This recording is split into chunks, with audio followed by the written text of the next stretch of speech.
हाय guys, सलाम वालेकुम। Welcome to my channel Gulf lifestyle blog. उम्मीद करता हूँ कि आप लोग खैरियत से होंगे।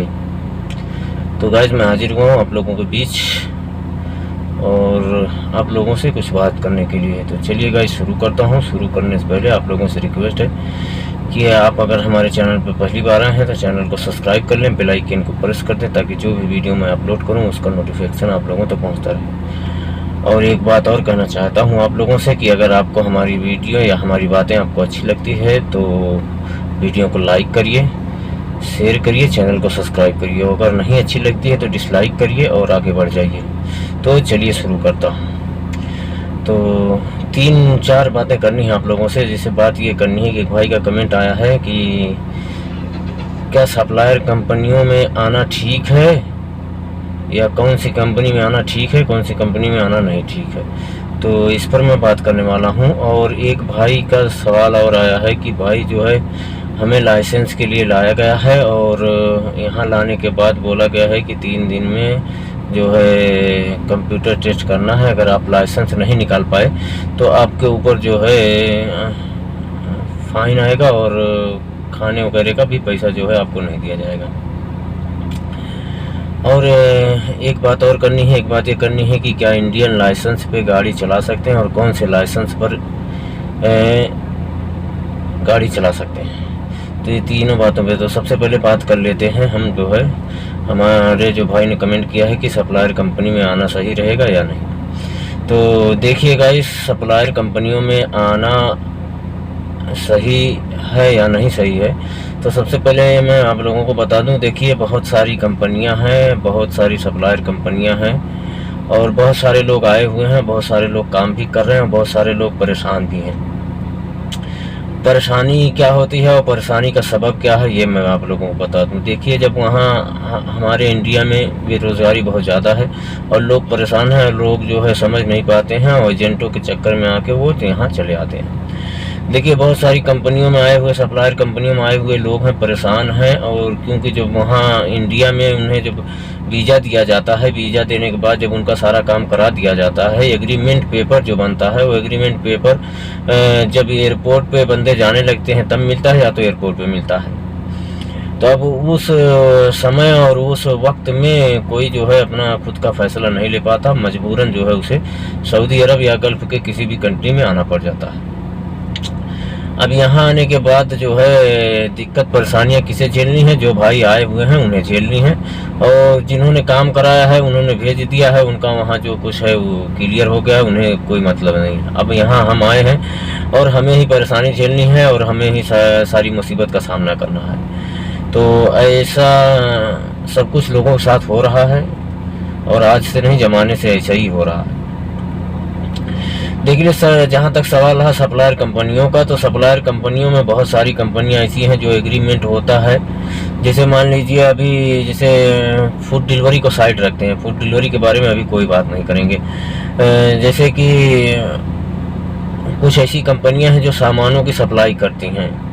जैसे ऑनलाइन लोग सामान को ख़रीदते हैं और बुक करते हैं तो उनकी सप्लाई करते हैं। तो उन कंपनियों में किसी कंपनियों में जब एग्रीमेंट होता है कि भाई आपको जो है 1 दिन की 30 डिलीवरी करनी है और उसके ऊपर जो आप करोगे तो आपको जो है पर डिलीवरी 1 रियाल या 40 पैसा जो भी कोई भी ऐसा जो है एक्स्ट्रा आपको मिलेगा। अब यहाँ आने के बाद जब हमारे भाई लोग आ जाते हैं और आने के बाद जब यहाँ लाइसेंस वगैरह का बहुत सारा प्रोसीजर चलता है, बहुत टाइम लगती है, 1-2 महीना बैठना पड़ता है। फिर उसके बाद जब लाइसेंस वगैरह हो जाता है, जब ये काम करने के लिए ड्यूटी पे खड़े होते हैं तो ड्यूटी पे जाने के बाद पता चलता है कि उनका एग्रीमेंट तो 30 ही डिलीवरी का है।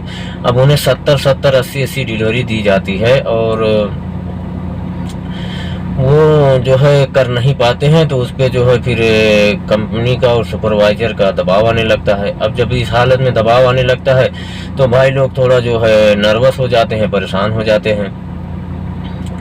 तो बहुत सारी ऐसी सप्लायर कंपनियां हैं जो 30, 35 का एग्रीमेंट है और काम करा रही हैं, बोल रही हैं 70 डिलीवरी लेके जाओ, 80 डिलीवरी लेके जाओ।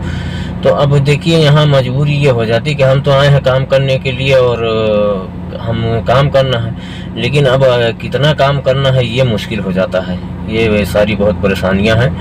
तो बहुत सारी परेशानियां हैं इसमें, और इसी कारण की वजह से जो है मैं तो कहूँगा कि कुछ ऐसी कंपनियां हैं जिसमें नहीं आना चाहिए। सप्लायर कंपनियां हैं, और कुछ ऐसी हैं जो सही हैं, ठीक है, टाइम से सैलरी देती हैं, काम लिमिट से कराती हैं, और हर चीज़ की फैसिलिटी देती हैं, तो ऐसी कंपनियों में आना बेहतर है। तो ये रहा जो है सप्लायर कंपनियों से रिलेटेड जो मुझे जानकारी थी, जो मेरे नॉलेज में था, वो मैंने आप लोगों को से बताया है। अगर आप लोगों को सही लगे तो कमेंट में बताना, अगर गलत लगे तो भी कमेंट में बताना। अगर वीडियो आपको अच्छी हमारी नहीं लगती है तो आप डिसलाइक करके आगे बढ़ जाना, किसी और भाई की वीडियो देखना। तो और दूसरी बात, एक भाई जो सवाल किए हैं कि अगर हमें लाइसेंस नहीं निकाल पाए तो हमारा खाना वगैरह ये सब सारी चीज़ें बंद हो जाएगी। तो यहाँ मैं बता दूँ कि मैं जो है यहाँ ना तो जायज़ ना तो हलूल की बात कर रहा हूँ। मैं जो कंपनी की बात कर रहा हूँ, मैं किसी कंपनी का नाम लेना नहीं चाहता हूँ, इसलिए मैं आप लोगों को बता रहा हूँ कि देखिए, अब यहाँ आने के बाद जो भाई मुझे कमेंट किए हैं, उन्हें मैं जो है इंडिया में ही मना कर दिया था, और उन्हें समझाया भी था कि भाई आप इस कंपनी में मत आइए, और मुझे इस कंपनी का कोई रूल और जो भी है वो मुझे पसंद नहीं आ रहा है। मैंने उन्हें मना किया था, तो वो भाई ने मुझे जवाब दिया था कि भाई देखिए, अभी मेरा सारा काम हो गया है, मुफा वगैरह हो गया है, फीचर लग गया है, अब मुझे मजबूरन आना पड़ेगा।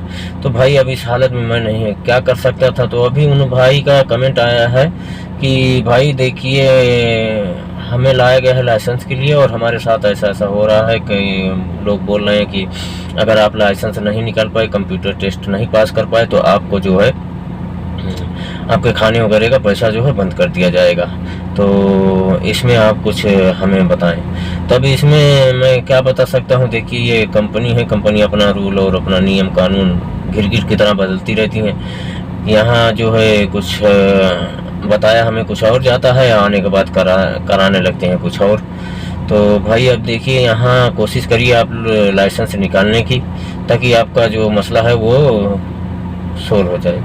और तीसरी बात है, एक भाई का वीडियो मैंने देखा है, उन्होंने कहा कि सऊदी हुकूमत ने ऐलान किया है कि आप जो है इंडियन लाइसेंस पे जो है 1 साल तक गाड़ी यहाँ सऊदी अरबिया में चला सकते हैं। तो इस पे मैं आप लोगों को बता दूं, ये बात सही है कि आप जो है 1 साल तक सऊदी अरबिया में इंडियन लाइसेंस पे गाड़ी चला सकते हैं, या किसी भी मुल्क के लोग अपने। लेकिन उसका रीज़न क्या है और लाइसेंस कौन सा होना चाहिए, ये मैं आपको क्लियर बता दूं। देखिए, जो है हुकूमत ने तो कहा है और ऐसा चल रहा है, लेकिन उसमें जो आपको लाइसेंस होना चाहिए वो आपका इंटरनेशनल लाइसेंस अगर है तो आप 1 साल तक जो है सऊदी अरब में गाड़ी चला सकते हैं। उस पर आपको कोई टेंशन नहीं होगा, कोई दिक्कत नहीं आएगी आपको। बहरहाल 1 साल के भीतर आपको जो है आपका जो लाइसेंस है उसे आपको सऊदी लाइसेंस में कन्वर्ट करना होगा। ये नहीं कि वही लाइसेंस कन्वर्ट करना होगा, मतलब दूसरा लाइसेंस यहाँ सऊदी अरब का बनाना होगा, और उसके बाद अगर आप नहीं बनाते हैं तो फिर आपके पास जुर्माना आएगा। तो ये रहा जो है लाइसेंस का। लेकिन ये ध्यान रहे कि लाइसेंस जो है इंटरनेशनल लाइसेंस होना चाहिए, ये नहीं कि जो है आपका जो है नेशनल लाइसेंस होना चाहिए। इंटरनेशनल लाइसेंस अगर आपका है, जैसे कि हमारे इंडिया में बन रहा है अभी इंटरनेशनल लाइसेंस भी बन रहा है, तो अगर ये लाइसेंस है तो आप जो है इस पर काम कर सकते हैं 1 साल तक। लेकिन 1 साल के भीतर आपको सऊदी लाइसेंस में उसे कन्वर्ट करना होगा। तो रहा ये आज का अपडेट। अगर आप लोगों को पसंद आया है तो गाइस वीडियो को लाइक करिए। और चलते चलते मैं बता दूं, देखिए जो है यहाँ सऊदी अरब में आना बहुत आसान है, और यहाँ काम करना और समझना, लोगों के मिजाज को समझना, ये बहुत मुश्किल है। देखिए, अगर हमारे दिल में अगर ये सोच है कि हम जाएंगे वहाँ आराम से काम करेंगे, तो ऐसी सोच वाले सऊदी अरब ना आए तो बेहतर है। क्योंकि यहाँ आने से पहले ये दिमाग में बैठाने कि हम चल रहे हैं और हमें जो काम करना होगा हम करेंगे, हम वापस नहीं आएंगे। तो ऐसे भाई अगर आना चाहें तो वो बिल्कुल आएँ, और जो ये सोचे कि हम सिर्फ जो है अपने मुताबिक काम करेंगे, तो ऐसे भाइयों के लिए गल्फ़ में जो है, मतलब मैं किस जवान में कहूँ, गल्फ़ में आना ठीक नहीं है। तो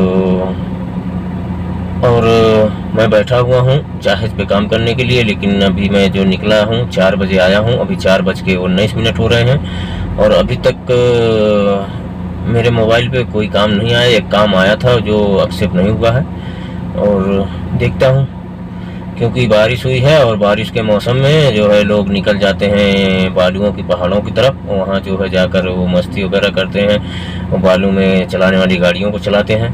तो यही सारा सब कुछ होता है यहाँ बारिश के मौसम में। तो आज तो काम कम रहने वाला है, आज काम ज़्यादा नहीं रहने वाला है, रात में हो सकता है 10-11 बजे के बाद काम चले। तो चलिए गाइस, उम्मीद करता हूँ मेरा आज का अपडेट आप लोगों को पसंद आया होगा। अगर पसंद आया है तो चैनल को सब्सक्राइब करिए, लाइक और शेयर करिए। बेल जो भी फिर मिलूंगा अगली वीडियो में, तब तक के लिए आप अपना ख्याल रखें, मुझे दुआ में याद रखें। खुदा हाफिज।